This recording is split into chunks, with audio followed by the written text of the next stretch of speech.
Tyler, his story.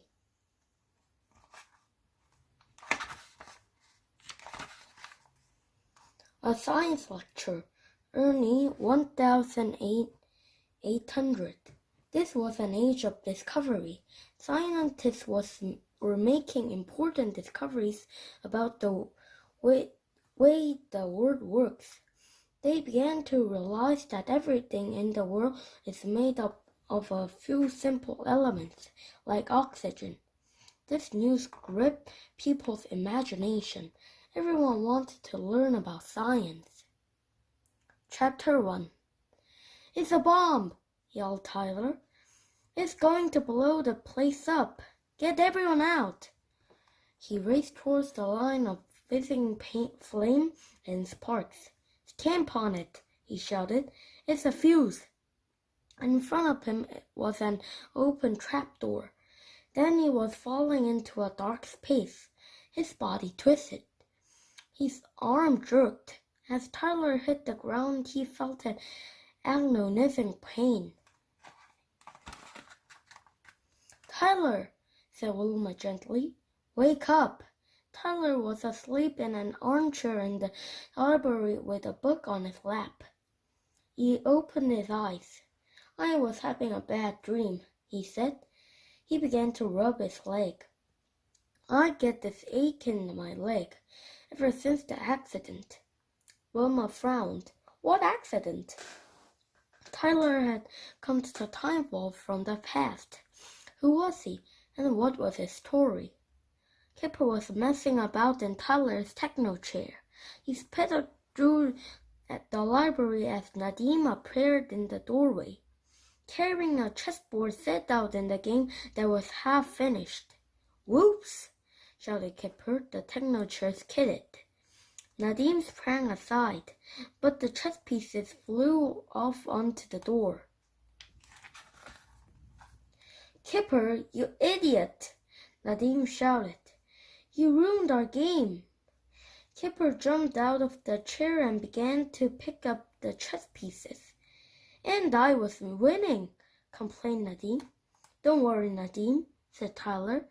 I'll put them back. I can't remember where the pieces went. Tyler's word made Nadim even crosser. You're too clever by half, Tyler, he shouted. And Kipper, you're just a pest. Now say sorry. Kipper threw the chess pieces back on the floor. I won't. You're a pain, Nadim. Hey, stop it, said Wilma. We don't want any trouble in the time vault. Chapter 2. Biff and Wolf were playing pool in the games room. Biff took a wild shot. The cue ball flew into the air. There was a tearing sound as Biff's cue ripped a long tear in the cloth. Biff, shouted Nadim, that was stupid. Don't call me stupid, said Biff hotly. At that moment, the link in Biff's pocket buzzed. Wolf's link went off too. An emergency? Biff gasped. The link was a high-tech communication device. Biff snapped hers open. Wilma had sent everyone a message. It read, urgent meeting, library, in 10 minutes. Chapter 3. When everyone had arrived, Wilma said, this messing about has to stop. We're beginning to fall out. She was right. They had been having fun. Things had got out of hand. Kipper stared at the floor. Biff looked uncomfortable. Wolf didn't agree. Come on, Wilma, he protested. We're just letting off steam. It's boring with nothing to do. Boring? Shouted Tyler. You know nothing. Try living like I did once, with no proper home, no books, TV, computers, mobile phones. Imagine no place to wash yourself or go to the loo. Imagine huddling in the damp, taking shelter with no bed to sleep in. Imagine just sitting there, cold and hungry, staring at the rain all day. Then you know what boring means. They looked at Tyler in surprise. Wolf hung his head. Sorry, Tyler. I didn't know. My mother used to get cross if I said was bored, said Tyler. You haven't spoke about your mother or father before, said Wilma gently. Tyler sniffed. That's 'cause I am orphan. Both my parents are dead. There was an awkward silence. Tyler went on. If I tell you my story, maybe you will see how lucky you are. This is the story Tyler told him. Chapter 4. My mother was beautiful. She was French. My father was an officer in the British Navy. He was killed at sea at 1801. It broke my mother's heart, 'cause after that she fell ill and took her to bed. The night she died, she was having a job to breathe. I ran to the doctor. I banged on his door and sobbed. Please come. My mother is ill. She needs help.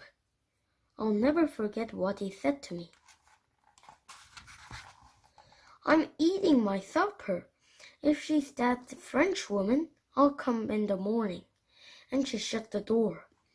But he never came, and by the next day I was an orphan. I was 9 years old. After my mother died, my landlord said we owed him rent. I had no money, so he took my mother's jewelry. Then he told me to get out of the house. I had no one to turn to. I had nowhere to go. I packed a bag with some clothes and a few of my mother's things. Suddenly, I was homeless, like a street urchin. It's not easy to find places to sleep in London. The first night I huddled in the doorway, but a drunk woman saw me and grabbed me by the throat. I'll lay back, she hissed. Luckily, I was wearing all my clothes to keep warm. But she stole everything else. I was hungry. I ate what people threw out, half-eaten or gone rotten. I soon met the street urchins. They wore rags, most of them stank. They had bad teeth and filthy matted hair. They used to steal things to survive. One of them told me the best place to sleep was on a roof. It's safe for a pie, he said. You can keep warm if you find a hot chimney to warm your back. Every day I used to go to the big market at Covent Garden. Stuff from all over the world came. The dance-by coat was sold at the market. Slicks, spikes, china-colored glasses, ivory, even things like monkeys and parrots. I tried to keep myself clean and tidy. I didn't want to look like a street urchin. They stole things and people chased them away. I did jobs around the market. I might get paid with an apple or stale cake. Once, a woman gave me a fortune. It was not much, but I bought a broken comb. Chapter 5. One day there was a bad news. It was 18th May 1803. Britain declared war on France. Napoleon's army was getting ready to invade England. I was reading about this in a newspaper when a man said, I can't read, so I'll give you a farthing to read that to me. I'll read it to you for a penny, I said. How about a halfpenny? He replied. So I did. It was easy money. It was hard to keep warm at night. One day I stopped outside a big building called the Royal Foundation. It was where people went to read books and learn things. People were outside queuing up to hear a science lecture about magnets. Is the lecture free? I asked the man. Yes, anyone can go in, he said. Good, I thought. If they let me in, I'll have somewhere warm to sit for an hour. I went to the lecture. I was amazed at the things magnets do. The way they have a force field, or made a swinging metal arrow point to the north. After that, I went to other lectures. One was on the stars and planets. Sometimes I went into the library to read, but on some days the place was shut. Important people like scientists, explorers, or writers would meet there for big dinners. I was pretty good at climbing onto the roofs of buildings by now, and at the back of the Royal Foundation, I saw a half-open window up on the high roof. I shined up and found I could slip through the window into the attic. It was crammed full of junk, but in the last corner of a pile of dusty old curtains, at last I had found a dry, warm place to sleep that was safe. After a week, I began to feel brave. So one moonlit night, I crept out the narrow attic step to explore the building. It was like a great house that a lord might live in.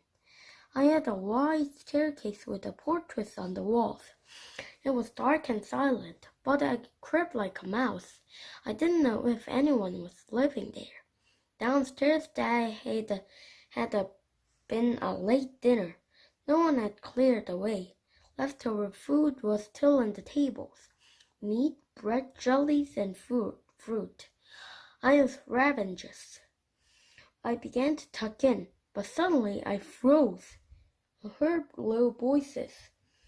Then the dim light of a lantern cast shadows on the wall.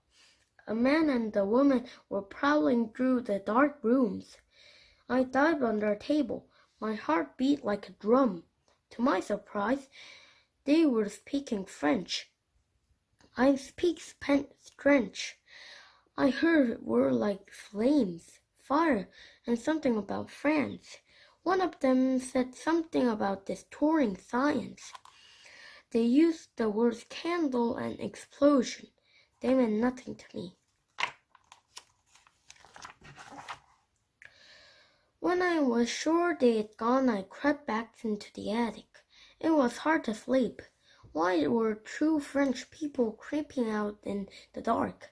Britain was at war with France. So were they secret agents or spies? Did they mean to set fire to something or blow something up? I could tell anyone what I had heard, and where I had heard it. Even if I did, who would believe a street urchin like me? Chapter 6. Then I read about the big science lecture at the Royal Foundation. Famous scientists and important people were going to it. I heard that even the Prime Minister would be there. The lecture was about oxygen and how things need oxygen to burn. If there's no oxygen, flames go out. It was new science. People didn't know much about it. The day of the lecture, I sneaked into the lecture hall early. It was soon full of people. A tall man ordered me out of my seat. So I crept into the front and sat on the floor. The lecture began. The curtains had been drawn to darken the hall. Straight away, the scientist lit lots of candles. He said that oxygen was one of the elements in the air. Things like candles would not burn without it. A candle went out when there was no air. A glowing ember burst into flame when it was put into pure oxygen. Then I remember the French people said fire, flame, they had said destroy science. They had said explosion. My heart raced. Had they been plotting to cause an explosion during a lecture? Suddenly, the candle began to spark. I saw at once the trail of dark powder running along the floor. Gunpowder. The trail led some heavy velvet curtains to behind the scientist. The sparks from the spitting candle began to fall near the gunpowder. My father had told me about gunpowder and how a single spark would let it off. I knew I had to do something. "It's a bomb!" I yelled. "It's going to blow the place up! Get everyone out!" A spark landed on the trail of gunpowder. It hissed and fizzed like an angry snake. Flames and sparks leapt along it in less than a blink of an eye. I leaped up and raced towards it. "Stamp on it!" I shouted. I burst through the curtains. The fizzing trio was already close to an open trapdoor. And that instant I knew that barrels of gunpowder were in the cellar under the hall. I knew the gunpowder trail would reach them and the barrels would explode. I dived headfirst. I slid through the trail of gunpowder and fell through the trapdoor. It will be a big explosion, I thought. I twisted in the air. Then I landed heavily on the barrel and crashed into a stone floor. I waited for the explosion. My leg was bent under me. I couldn't move it. I knew it was broken. The pain was terrible. I looked down. My hands and jacket were black. My headlong dive through the gunpowder had wiped the floor clean. There was no explosion. Chapter 7. 2 men ran into the cellar. They grabbed my arms and ankles to carry me out. It was agony. The pain was so bad I passed it out. I woke up in a hospital run by nuns. They put my leg into 2 wooden splints and wrapped it around with my bandages. I was angry because my trouser leg had been cut off. I wasn't able to walk again. I can't bend my leg. See, it gives away, so I fall over a lot. Was I a hero? I saved a lot of lives that day. Did I get a medal? You'd think so. The newspaper said that 2 French spies had been arrested for trying to cause explosions. Did they mention me? No, I was a street urchin. One good thing came out of it. A boy called Michael Faraday had been at the lecture. They came to see me in the hospital. I brought food and books. We soon became friends. Later, he made me a chair with wheels so I could move about. No one had moved while Tyler had been telling his story. No one spoke. At last, Wilma broke the silence. "What an amazing story," she said. "Now you know why you are a lot so lucky," replied Tyler. "Life wasn't easy in the past for some kids. It probably isn't easy for lots of them, even today." Then Nina said, "Those French spies who tried to blow up the lecture, do you think they were Byrons?"